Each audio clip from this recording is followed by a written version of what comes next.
Hi Pinter folk, I know it's been a while but we are still here. Edie at A&E Do Brews with the wonderful Estelle who's just pressed the go button and zoomed up the stairs. I don't know where she's right to.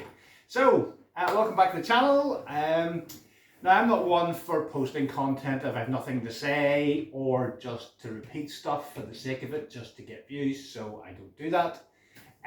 So been offline for a while, but also even us, we've been having a few issues. I was quite fortunate in my Pinter 2s didn't go back. I was able to hold on to them, and one of my favourite ones was the blue Pinter 2, and I've had 3 brews in a row that have failed.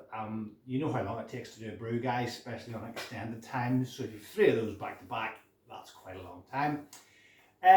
So obviously got in touch with Pinter, chatted back and forth, got presses replaced. We initially thought that there might have been a bad batch or something, but it wasn't. So we think that there's a gas leakage somewhere, so it's not holding sufficient pressure, so it's not brewing properly. The whole idea of the pressurized brewing process is that there is pressure, the yeast respond, everything works, you get carbonation, all that good stuff that we are used to in Pinter, and it just wasn't happening. So everything went down the sink. It was pretty depressing time. So in the midst of all that, the Pinter refresh program came back out. So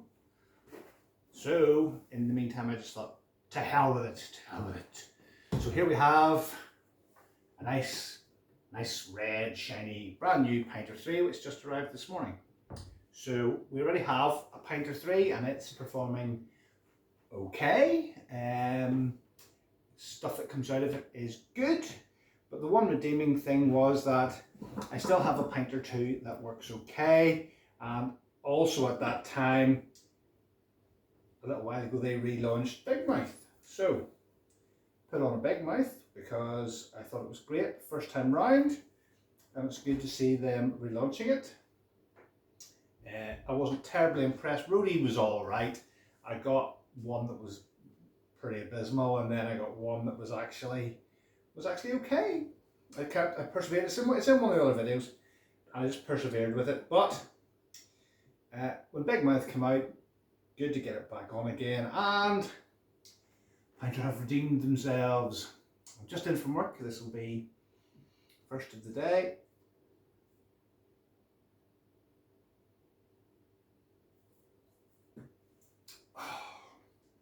And the world is good again. Oh, that's lovely. The reason it's lovely is because it's perfectly carbonated, and I'll come on to that in a wee second. Perfectly carbonated, nice creamy head, and just a lovely drop of beer. Fantastic. Good to have you back. So, how did I know this was going to turn out okay? The reason I knew it was going to turn out okay is because I had tested it with one of these, and I know we shouldn't be doing it. It invalidates warranties and all, and we don't talk about pressure anymore in the community.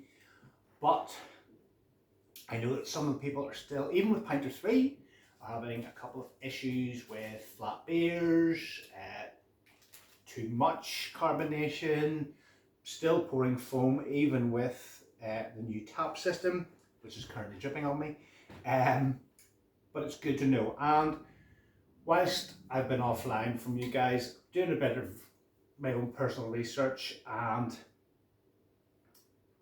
I find that PSI, just before you go to the conditioning stage or indeed cold crashing, the ideal pressure to have in a Pinter 3. Now bear in mind there's not much head space between the beer and the top of the Pinter, so you've only got sort of that much that needs to carbonate your beer and then force it all out, so it's not a big space.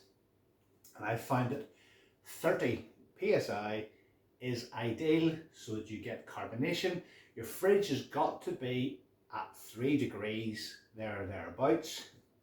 Lucky enough mine has this temperature sensor on it. But that headspace, there's got to be enough CO2 in there to carbonate the beer during the conditioning phase, and then put it out. So don't use them, but do use them, sort of. Well, whatever. It's your choice. May invalidate your warranty, blah, blah, blah, blah, blah. But I like to know before I put it in the fridge. I'm not wasting my time like I did with those 3 failures.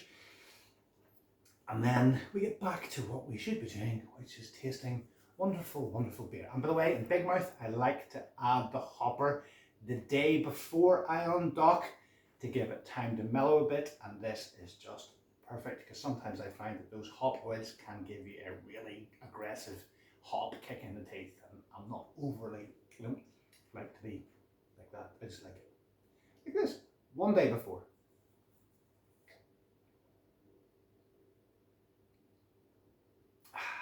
Yum. Now, another reason for me coming online today is the fact that Stuart at Asset Solutions, who we've used before on the channel, emailed me the other day and he said, "Eddie, are you happy with your Ispindle?" And I said, yes. A lot of people say they're unreliable and they're not accurate, but something is way better than nothing. And I can be on holidays, I can be in work, I can keep an eye with my Ispindle, which is currently in here, and find out what's going on with my brew, what the temperature is, how it's getting on. These new sugar packs seem to brew it a lot quicker than the old ones, so it's again, the extended times probably aren't really necessary, but with an Ispindle at least you've got an idea. So Stuart came to me and he said, "Adrian, would you like to again promote the Ispindle that they do? They either do an uncalibrated one or a calibrated one. I prefer the calibrated one because I'm not a nerd, so I just like to pop it in the Pinter. Stuart does all that all for you guys. Get in touch with them.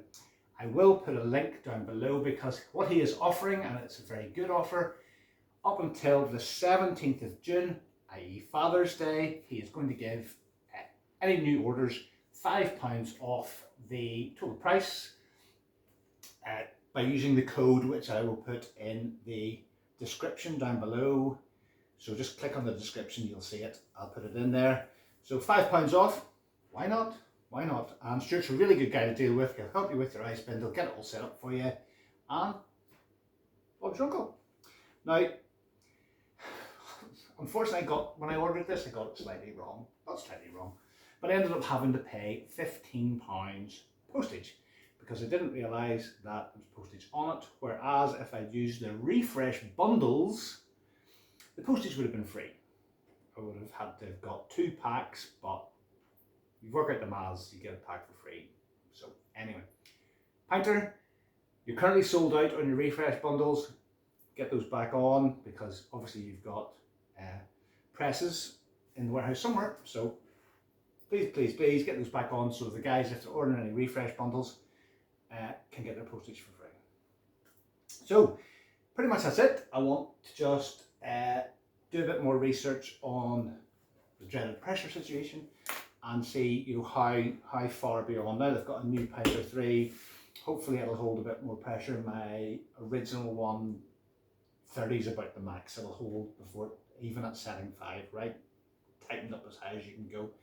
If you do have any comments, guys, please let me know down below, particularly with regards to if anybody does have a pressure gauge, what pressure your P3 holds, because that'll be interesting to see if there's any great deal of variance. It's a bit weird that we're going back to talking about pressures these days, but it seems to be on the various channels on YouTube or on Facebook that there's some people have got flat, some people have got far too much froth. So please comment down below. We'll all have a chat about it and see if we can come up with a solution, because that's what we're here for at NED Brews. We might even invite Rupert along for a chat with his resolutions.